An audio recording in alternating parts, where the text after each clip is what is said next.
Fala aí, galera do Corujão Vascaíno, chegando aqui com aquele nosso vídeo de todas as noites, trazendo aquelas notícias gostosas do Vasco da Gama.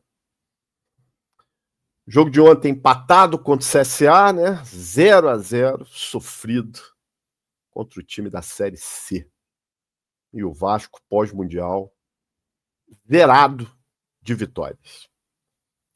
Treinou hoje em Maceió, viaja nessa sexta-feira para São Paulo para enfrentar o Mirassol no sábado às 18h30, válido pelo Brasileirão.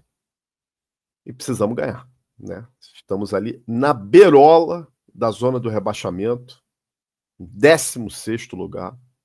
Então, cara, mesmo se for um empate, que numa condição normal seria até um bom resultado, em vista do que o Mirassol está jogando, mas não vai servir para a gente, não. Só a vitória para manter a gente fora da zona. E nesse jogo, nós não vamos poder contar com o Paulo Henrique, nosso lateral, e nem com o nosso goleiro, o Léo Jardim. O Paulo Henrique tomou o terceiro cartão amarelo, o Léo Jardim foi expulso contra o Internacional. Para o lugar do Léo Jardim não tem mistério, é o Fusato que vai jogar. Acho que tem condição de fazer uma boa apresentação. Agora, para o lugar do PH, aí é que está a dúvida. Porque eu acho pouquíssimo provável a entrada do Paulo Ricardo, do Paulinho, lateral da base, que seria o meu escolhido para botar nesse jogo, mas acho pouquíssimo provável que o Diniz vai colocar o garoto para jogar. E aí nós temos a opção do Puma Rodrigues, que é o reserva, vamos chamar assim, imediato, que já não joga há muito tempo. As apresentações do Puma a gente sabe quais são, né? Que tipo de apresentação que ele faz. Contra um ataque extremamente rápido do Mirassol. E quem cai ali pelo lado do Puma é um jogador chamado Fernandinho. Rápido, habilidoso, que vai para cima num contra um. Sentar com o Puma ali, nós vamos sofrer. E eu já falei aqui, e eu não me assustaria, e vou ser sincero com vocês, até uma polêmica, tá? Se o Diniz colocar esse cara aí na lateral direita, ele mesmo, o João Vitor, entrar na zaga com Maurício Lemos e Freitas e botar o João Vitor na lateral direita. Meus amigos, entre colocar o Puma e colocar o João Vitor, olha só que polêmica, hein? Que dúvida. Eu, sinceramente, eu acho que eu entraria com o João Vitor. Apenas pela questão física. O João Vitor corre muito mais do que o Puma. Com toda a deficiência do João Vitor, eu acho que ele marca melhor do que o Puma. Se for comparar os dois, tá? Não tô dizendo aqui que o João Vitor marca pra cacete, mas comparando com o Puma Rodrigues, tá? O Puma, eu acho que ele é melhor na parte final, no ataque. Mais ou menos também, né? Não sei o que aqui com o Puma é melhor. Mas em relação à defesa, eu acho que eu entraria com o João Vitor na lateral direita. Fazer uma espécie de 3 zagueiros ali, de repente conseguiria liberar mais o Piton. Cara, é muito difícil falar isso aqui, tá? Com toda a merda que o João Vitor vem fazendo aí, de expulsão, de mais apresentações, agora, porra, jogar com o Puma Rodrigues ali, tendo o Fernandinho, que tá fazendo um excelente campeonato brasileiro, nós vamos sofrer e vamos sofrer muito. Eu coloquei uma notícia no X hoje. Mais cedo eu conversei com uma pessoa ligada ao Atlético Mineiro para tentar esclarecer essa situação do Paulinho, do Paulo Ricardo, lateral da base, que saiu na mídia aí, que o Atlético Mineiro fez uma proposta para o Vasco da Gama de empréstimo, né? Algo em torno aí de 2 milhões de dólares por 70% do passe do jogador. A informação que me passaram foi o seguinte, que o Paulo Brax, esse que está aí, ex-diretor do Vasco, né, ex-diretor de futebol do Vasco, apresentou já há alguns meses atrás, uma lista de jogadores da base do Vasco, indicando para que fizesse algum tipo de investida, algum investimento nesses jogadores. Entre eles, o Paulo Ricardo, o Paulinho. E me falaram mais 2 nomes. Um é o Welder, que é um segundo volante do Sub-20, e o outro, Juninho, que é um atacante também do Sub-20, os 2 que estiveram em campo na derrota de hoje para o Atlético Paranaense, aqui em Curitiba por 4-2, onde foram eliminados do Brasileirão Sub-20. Então, esses 3 jogadores, pode ser que tenham mais, mas esses 3 jogadores estavam na lista que o Paulo Brax indicou ao Atlético Mineiro para buscar a contratação desses jogadores. Então, o Paulo Ricardo, o Welder e o Juninho, que são 3 boas promessas da base do Vasco. O Welder, inclusive, que joga de segundo volante, eu acho que já poderia estar incorporado, fez alguns treinos com o time principal, mas eu acho que já poderia estar incorporado ao time principal, né? Porque joga muito mais do que o Cocão, joga muito mais do que o seu Sforza, e poderia estar sendo aproveitado. O Juninho é um jogador, apesar de muito pequenininho, muito magrinho, muito habilidoso, já tem 18 anos, é um meio atacante, que muitas vezes joga de ponta direita, rápido, habilidoso, que também já treinou no time de cima, mas eu acho que esse ainda precisa de uma maturação, ainda precisa um pouco mais de punch, realmente, para poder estar no grupo. De repente fazer um trabalho muscular, porque é muito magrinho, muito franzino, e hoje a gente sabe que o futebol é muita força física, né? É muita força física. Uma nota aqui hoje, né? Quem não se lembra, os antigos aí que frequentavam o Maracanã, eu várias vezes, né? O seu Jankel Schor era aquele velhinho que no intervalo ficava fazendo embaixadinhas lá no meio do campo no Maracanã. Todo jogo ele estava lá, e olha que há muito tempo, eu frequentava o Maracanã na época de adolescente, já jovem adulto, aí ele já estava lá fazendo embaixadinha. Eu achei até, com sinceridade, que ele já tinha morrido. E hoje, que nós sabemos o falecimento dele hoje, com 98 anos de idade, né? Aí com a camisa do Vasco, fazendo embaixadinha, ele dava voltas, às vezes, no gramado todo do Maracanã, fazendo embaixadinha, a bola não caía não, tá? Era difícil aquela bola cair. Então, fica aqui o registro, um abraço para a família, né? Os nossos pêsames aí para o grande vascaíno, que era uma atração realmente no Maracanã. Hoje eu fui na padaria aqui em Curitiba. Olha que eu encontrei aí. Coloquei até no X lá também.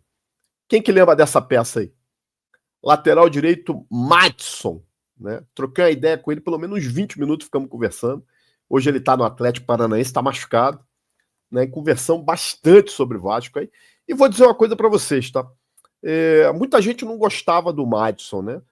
Longe de ser um craque, né? Mas não era dos piores que a gente teve aqui, não, tá? Eu até comentei com ele, falei, Madison, eu vejo que as tuas características, elas são muito parecidas com a do PH, que é o nosso titular hoje.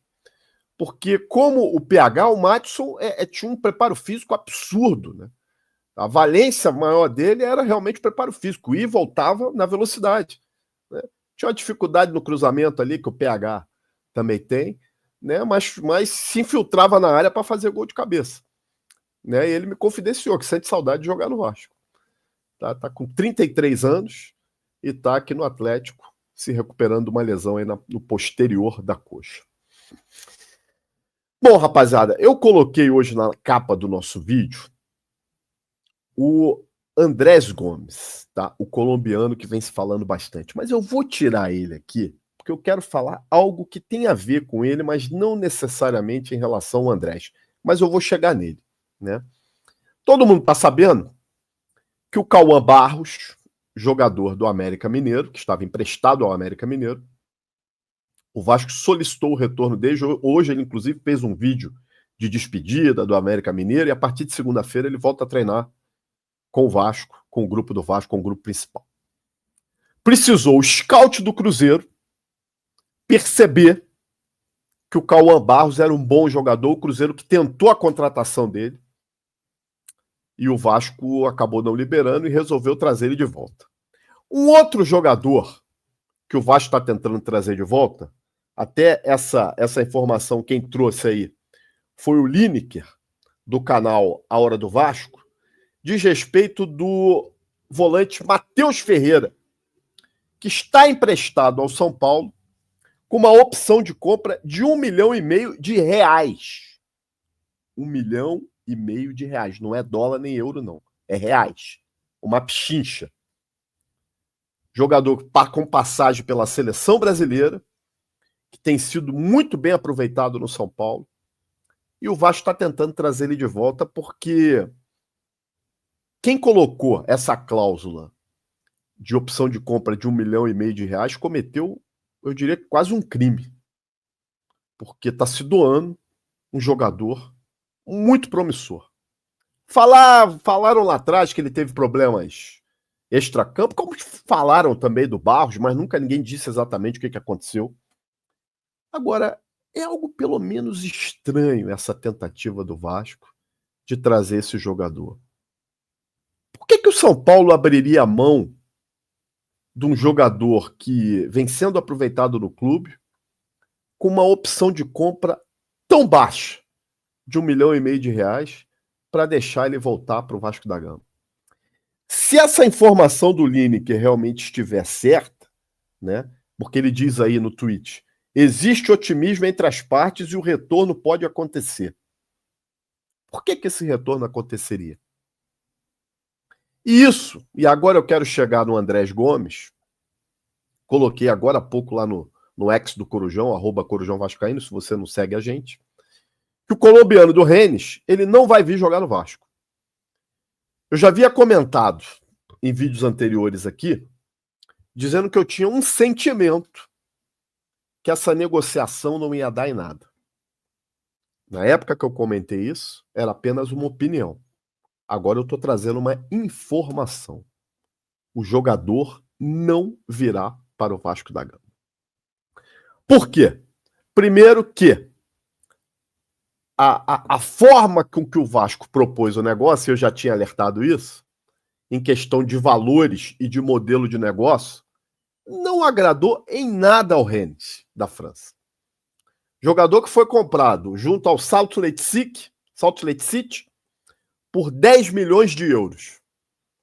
O Vasco oferece entre 3 milhões e meio e 4 milhões, com algumas metas e esse valor podendo bater na casa dos 6 milhões de euros. Ou seja, 60% do valor que ele foi comprado do Salt Lake City. E isso pagando parcelado.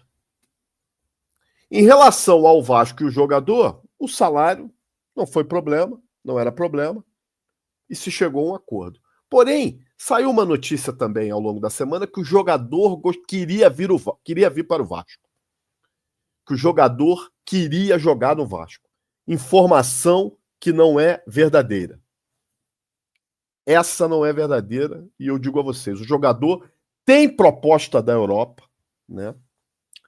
Mais precisamente de clubes espanhóis, e a preferência do jogador é continuar na Europa e não vir para o Vasco da Gama. Então hoje a gente tem um entrave na questão do modelo e dos valores que foi passado para o Rennes e a vontade do jogador que tem mercado, é um colombiano de 22 anos, né? Passagem pela seleção da Colômbia, vontade de permanecer na Europa, onde ele acha que vai ter mais sucesso. E por que eu estou linkando as informações aí do retorno do Barros, dessa questão do volante que está emprestado ao São Paulo, do Matheus Ferreira, e do Andrés Gomes? Porque, meus amigos, cada vez fica mais claro que os reforços que o Vasco da Gama vai trazer são esses aí, que estão retornando, que são jogadores do Vasco e que estão retornando. O Vasco tenta um zagueiro, saiu a informação aí do Robert Renan, acho que é o nome dele, aquele que teve no Internacional e que entregou. Vocês lembram o gol que o Adson fez ano passado, se eu não me engano, contra o Internacional lá no Beira-Rio? Se foi ano passado, ano retrasado, agora não lembro, acho que foi ano passado. Que ele tropeçou nas pernas e a bola sobrou pro Adson sozinho. Foi esse Robert Renan aí que entregou a paçoca. E já saiu também a notícia dizendo que o staff do jogador disse que ninguém procurou ele. Ninguém procurou o jogador. O Vasco, se vierem jogadores, seja para a zaga, seja para o ataque, seja para o meio-campo, seja para onde for, né? São jogadores de muita baixa qualidade. São jogadores, de valores, baixíssimos. São jogadores que não vão chegar para resolver. São jogadores que vão brigar por posição com esses que estão aí. Então, se vocês acham que esses que estão aí não prestam, o que vai vir vai ser para brigar por posição. Tá? A grande verdade é essa. Gostem, você ou não. Ou me provem que eu estou errado. Amanhã bate uma informação e não, o Vasco fechou com o Cristiano Ronaldo, né? Figuradamente. Fechou com o Messi. Aí tudo bem. Eu estou errado. Agora, vocês estão acreditando mesmo? A janela abriu dia 10 de julho. Né? Daqui a pouco faz um mês de janela aberta. Quem apareceu foi o Thiago Mendes. Janela fecha início de setembro. Tá? Daqui praticamente um mês. Vocês acham mesmo que vai vir alguém? Se você está com esse otimismo todo, parabéns. Eu não tô. Por enquanto é isso, meus amigos. Vou pedir a vocês aí que, se você gostou desse vídeo, que deixe seu like, compartilhe, se inscreva no Corujão e vire membro para qualquer hora você estar aqui também na nossa bancada, falando sobre Vasco, desabafando, e vai entrar também lá no nosso grupo do WhatsApp. Segue a gente no Instagram, Corujão Vascaíno, e lá no X, @Corujão Vascaíno. Obrigado, gente. Um abraço, até a próxima.